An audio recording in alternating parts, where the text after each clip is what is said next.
মধ্যে একটি বই আমি এখানে নিয়েছি। বইটার নাম হলো ফরজ নামাজের পর দোয়া ও হাত তুলে প্রার্থনার প্রমাণ। মুসলমান হাত তুলে যে আমরা দোয়া করি, সম্মিলিত যে মুনাজাত করি, এই আপনার কিতাবের মধ্যে কি পাবেন? দোয়ার গুরুত্ব কিতাবের মধ্যে দলিল দেওয়া আছে। দোয়া আপনার না করলে কি ক্ষতি হতে পারে, দোয়া করলে কি লাভ হবে, দলিলগুলো এই কিতাবের মধ্যে আছে। মুসলমান হাত তুলে দোয়া করা যাবে কিনা, দলিল কিতাবের মধ্যে আছে। সম্মিলিত মুনাজাত করা যাবে কিনা, দলিল কিতাবের মধ্যে দিয়েছি। হাত তুলে দোয়ার উপর প্রায় 100টি হাদিস, সহিহ হাদিস এই কিতাবের মধ্যে দেওয়া আছে। সম্মিলিত মুনাজাত ফরজ নামাজের পরে দোয়া চলবে কিনা, নবী দোয়া করেছেন কিনা, সাহাবী দোয়া করেছেন কিনা, নবী সাহাবী দোয়া করতে বলেছেন কিনা, এর দলিল এখানে পাবেন।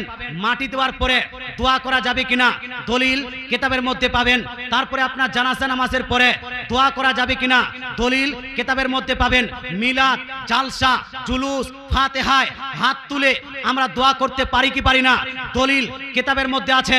কবর জিয়ারত করা যাবে কিনা, দলিল কিতাবের মধ্যে আছে। মুসলমান যদি কেউ কবর জিয়ারতে যায়, হাত তুলে দোয়া করবে না হাত ছেড়ে দোয়া করবে, দলিল কিতাবের মধ্যে আছে। এক কথায় দোয়ার শেষে আমরা যে এইরকম মুখমণ্ডলে বুলিয়ে নিই, এটা দলিল এই কিতাবের মধ্যে আছে।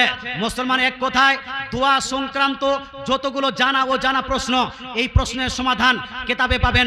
দোয়া এবং হাত তুলে মোনাজাত সম্পর্কে আহলে হাদিস ভাইদের যতগুলো প্রশ্ন, এই প্রশ্ন সমূহের দলিল সহকারে, আপনার দলিল সহকারে এই কিতাবের মধ্যে সমাধান পাবেন।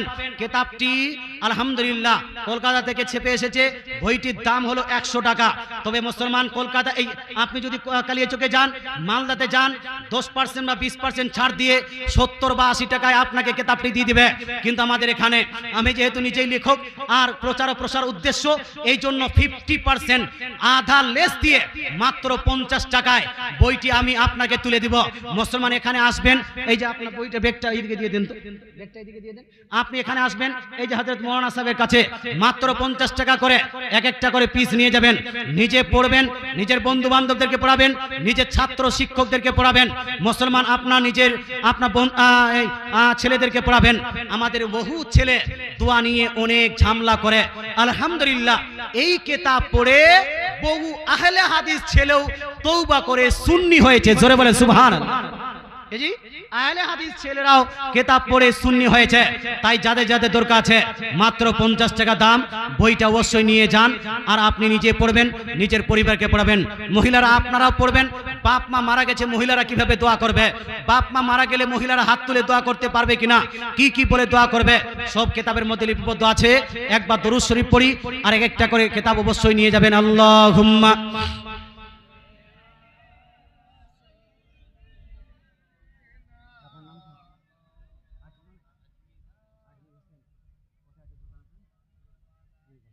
सय्यदिना वाला वाली सय्यदिना मौलाना मुहम्मद।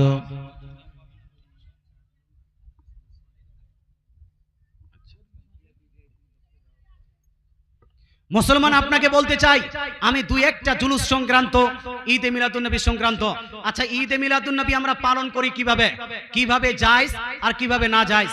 মুসলমান 12ই রবিউল আউয়াল শরীফে আমরা ফাতিহা করি না? ফাতিহা করাটা জায়েজ, ফাতিহা করা জায়েজ। 12ই রবিউল আউয়াল শরীফে কোরআন তেলাওয়াত করা হয়, হয় কি হয় না? এই কোরআন তেলাওয়াত করা জায়েজ আছে। 12ই রবিউল আউয়াল শরীফে নাত শরীফ পাঠ করা হয়, কি করা হয়? নাত শরীফ পাঠ করা হয়, এটা জায়েজ আছে।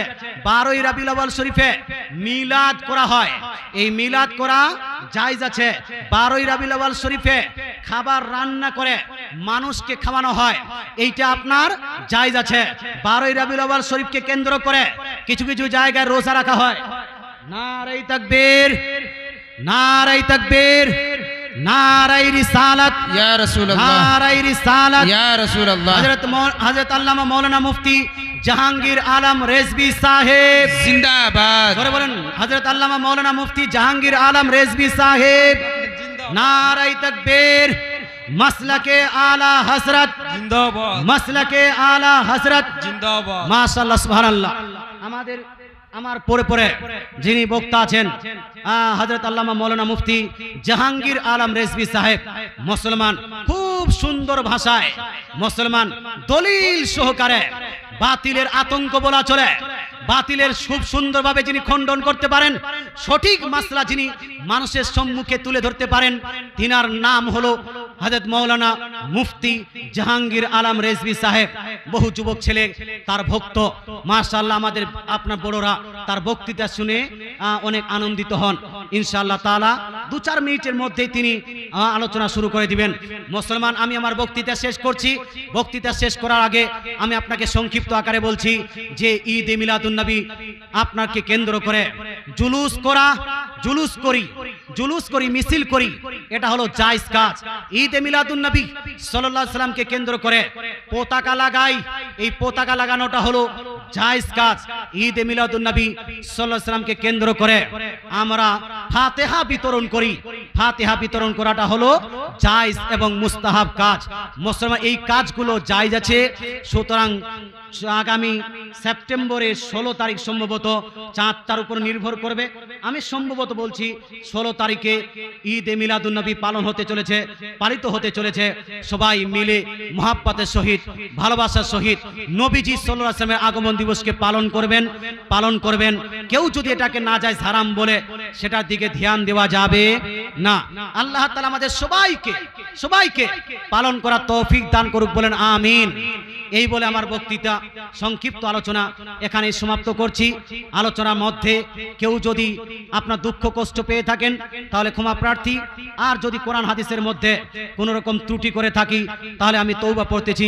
আস্তাগফিরুল্লাহ রাব্বি মিন কুল্লি জামবিন ওয়া আতুবু ইলাইহি, আস্তাগফিরুল্লাহ রাব্বি মিন কুল্লি জামবিন ওয়া আতুবু ইলাইহি, লা ইলাহা ইল্লাল্লাহু মুহাম্মাদুর রাসূলুল্লাহ সাল্লাল্লাহু তাআলা আলাইহি ওয়াসাল্লাম। মুসলমান, বইটি যার কাছে টাকা আছে নিয়ে নিন, পড়ুন, লাভ দিবে। এটা অনেক দলিল সহকারে বইটা লেখা হয়েছে। যদি এখন না নেন তো মৌলানা আজমির সাহেব পীরগঞ্জে একটি বইয়ের স্টল খুলেছেন, দোকান খুলেছেন। ওই দোকানে আপনি অনেক বই পেয়ে যাবেন, আর বিশেষ করে আমার লিখিত যতগুলো বই ওখানে কেতাব পেয়ে যাবেন। যারা অন্যান্য বইগুলো নিতে চান অবশ্যই বইগুলো ওখান থেকে সংগ্রহ করবেন। মুসলমান, এখান থেকে বক্তৃতা দিতে টানছি। ভালো থাকুন, সুস্থ থাকুন। আল্লাহ তাআলা আমাদের সবাইকে আহলে সুন্নাতুল জামাতের উপর কায়েম দায়েম থাকার তৌফিক দান করুন, এবং আল্লাহ তাআলা আমাদেরকে মাসলাকে আলা হযরতের উপর দণ্ডায়মান থাকার তৌফিক দান করুন, বলেন আমিন। ওয়ামা আলাইনা ইল্লাল বালাগ। আসসালামু আলাইকুম ওয়া রাহমাতুল্লাহি ওয়া বারাকাতুহু।